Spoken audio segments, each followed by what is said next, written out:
Hello, ഇത് കുറച്ച് പച്ചച്ചീരയാണ് കേട്ടോ. അപ്പോൾ ഈ പച്ചച്ചീര വെച്ച് ഇന്ന് ഞാനൊരു മെഴുക്ക് പുരട്ടിയാണ് തയ്യാറാക്കാൻ പോകുന്നത്.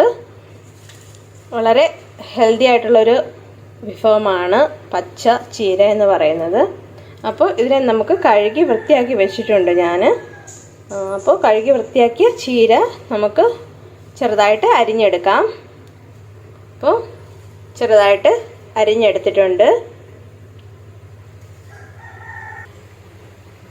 കടുക് വറുത്ത് കഴിഞ്ഞു. ഇതിലേക്ക് നമുക്ക് ചീര ഇട്ട് കൊടുക്കാം.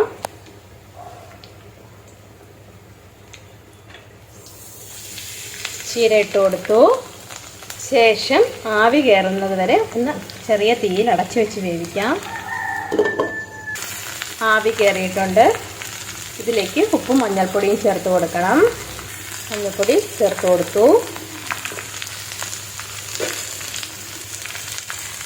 ആവശ്യത്തിന് ഉപ്പ് ചേർത്ത് കൊടുക്കുക. നന്നായി ഇളക്കി യോജിപ്പിക്കാം. നല്ലപോലെ ഇളക്കി യോജിപ്പിക്കുക. ചെറിയ തീയിൽ ലോ ഫ്ലെയിമിൽ വേവിച്ചെടുക്കാം.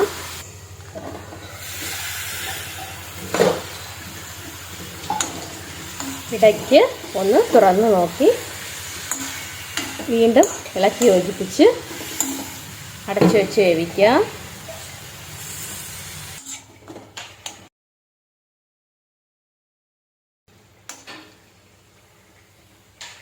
ചീര കൊണ്ടുള്ള നമ്മുടെ മെഴുക്ക് പുരട്ടി ഇവിടെ തയ്യാറായി കഴിഞ്ഞു. അപ്പോൾ സിമ്പിളാണ്. ഇഷ്ടമായെന്ന് വിചാരിക്കുന്നു. ഇഷ്ടപ്പെടുന്ന കൂട്ടുകാരൊന്ന് ലൈക്ക് ചെയ്ത് സപ്പോർട്ട് ചെയ്തേക്കണേ. Thank you for watching video. അടുത്ത വീഡിയോയുമായി വീണ്ടും കാണാം. അതുവരയ്ക്കും ബൈ.